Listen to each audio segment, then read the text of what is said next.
Hey guys, it's Mathel here once again, and today I have undertaken the task of bringing Quin69 Vengeance memes to Softcore in a paper-thin format.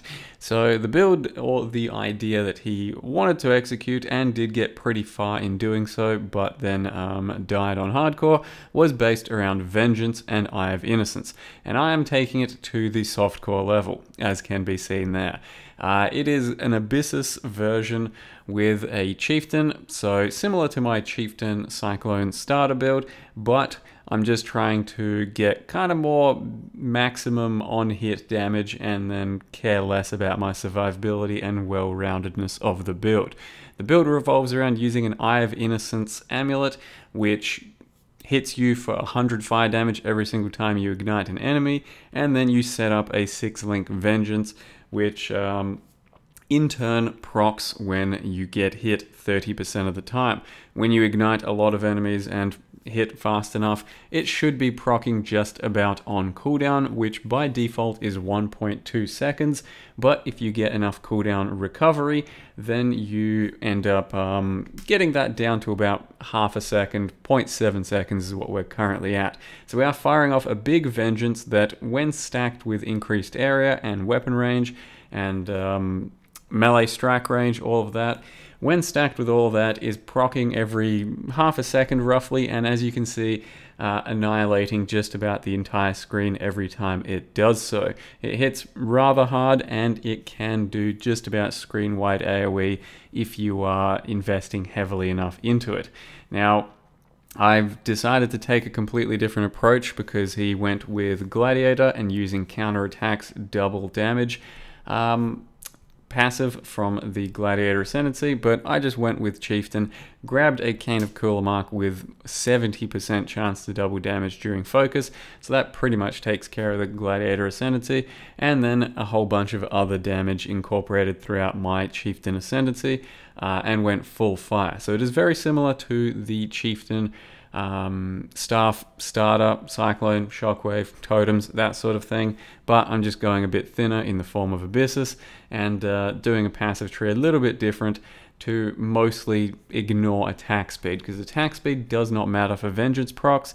It is just how hard it hits, some good accuracy, some good crit multi, that sort of thing.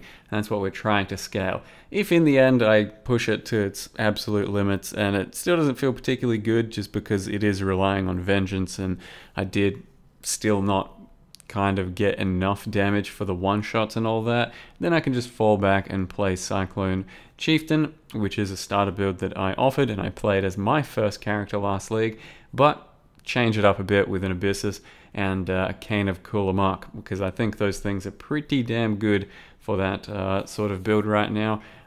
Comparative to, you know, just a nice staple weapon like a Hedgies, but you don't have to craft anything to make it any better.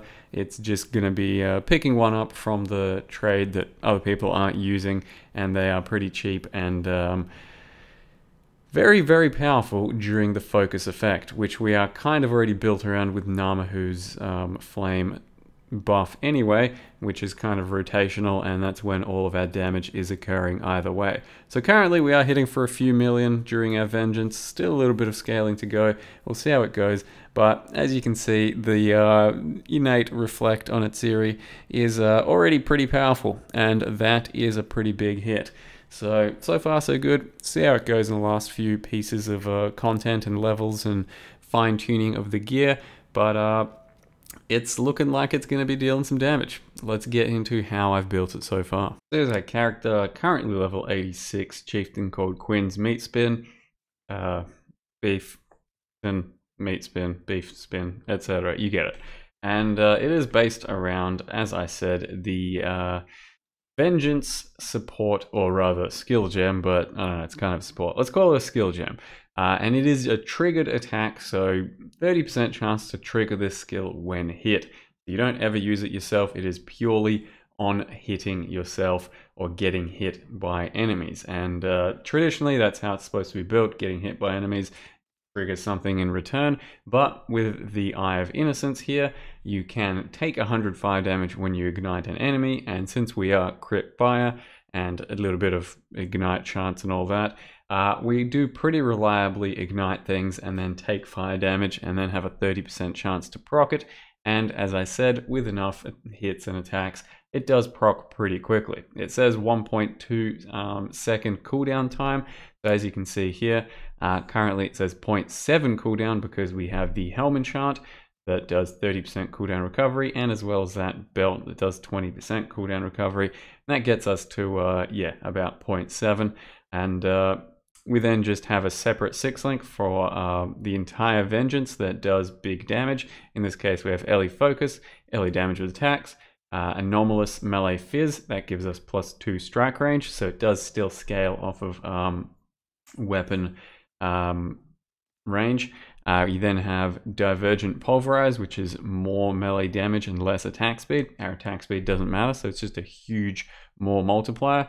And then also using Divergent Ruthless, which I'm still not 100% sure on, but it is even more damage and once again less attack speed, but it's only, you know, every 3 hits, so I'm not 100% sure if we should be using this, but it does generate the biggest possible hits. So I might instead replace it with Increased Area and then Conk Effect. It really depends, but for mapping I am already using Awakened Area. And then Conk Effect is going to be for single target, and Ellie Focus is maybe going to replace Ruthless. We'll see. But to get our trigger going for all of this sort of damage coming back to us, we use Cyclone, same as the Chieftain that I did for the starter, except in this case we are using it as more of a utility.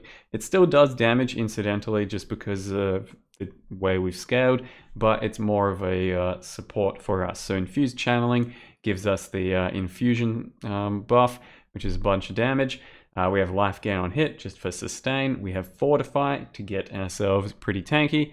A little bit tankier, let's just say, not pretty tanky. Rage support to get 50 rage throughout the map. And then also life tap that just takes care of the mana cost on the Cyclone. So it should be pure utility for this as much as possible, but it will still be doing damage because a lot of these are actually good damage supports anyway.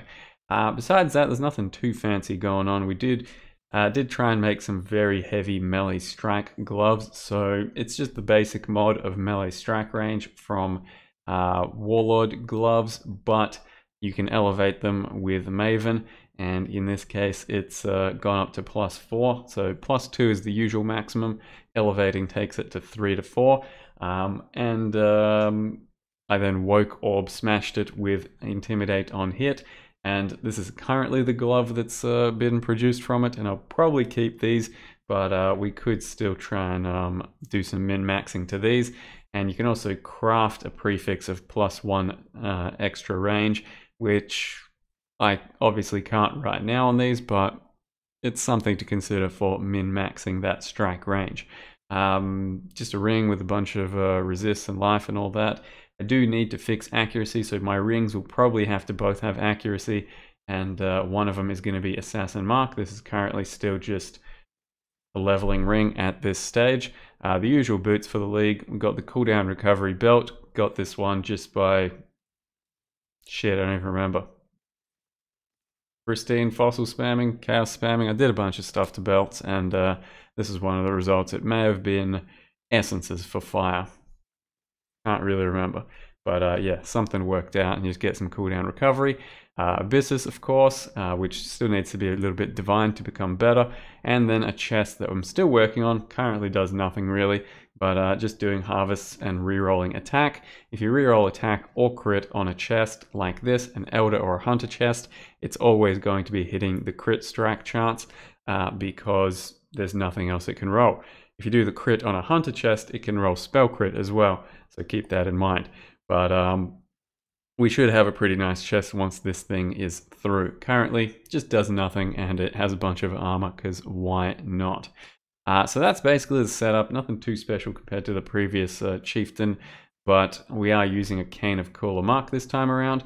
There are plenty of very viable options here, and in this case, I wanted that double damage focus so that we'd be double damaging our Vengeance most of the time during the focus. A bunch of physical damage, and then attacks penetrate. 29% Ellie res. You can also get without the penetration, for example, and instead do 100 crit multi to nearby uniques and stuff like that, that would also generate some pretty big hits. This one was like 20C. I've got another one that's similar that's like 10C or some shit. They're pretty niche, not too many people are going for them. There's lots of options out there.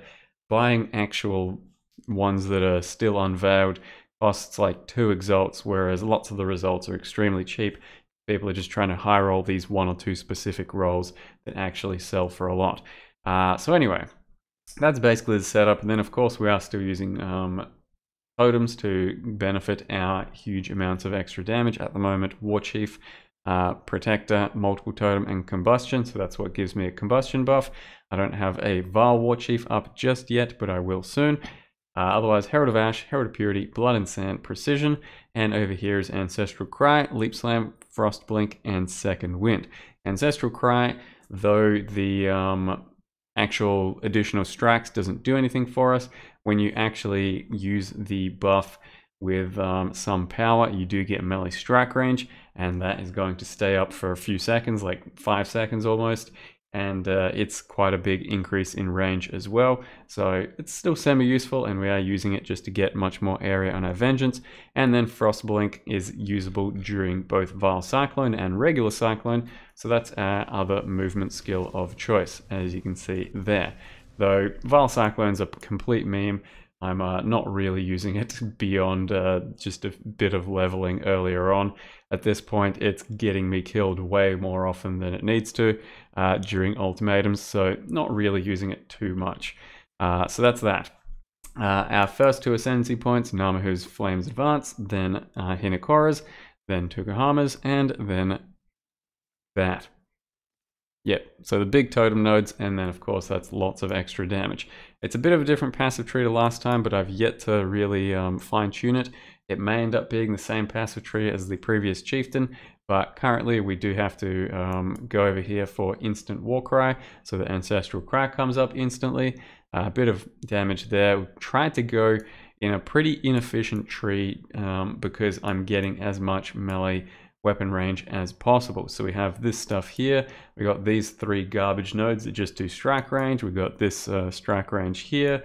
Got some stuff over there, the area. Just trying to make sure that Vengeance is doing as much of the clearing and damage as possible.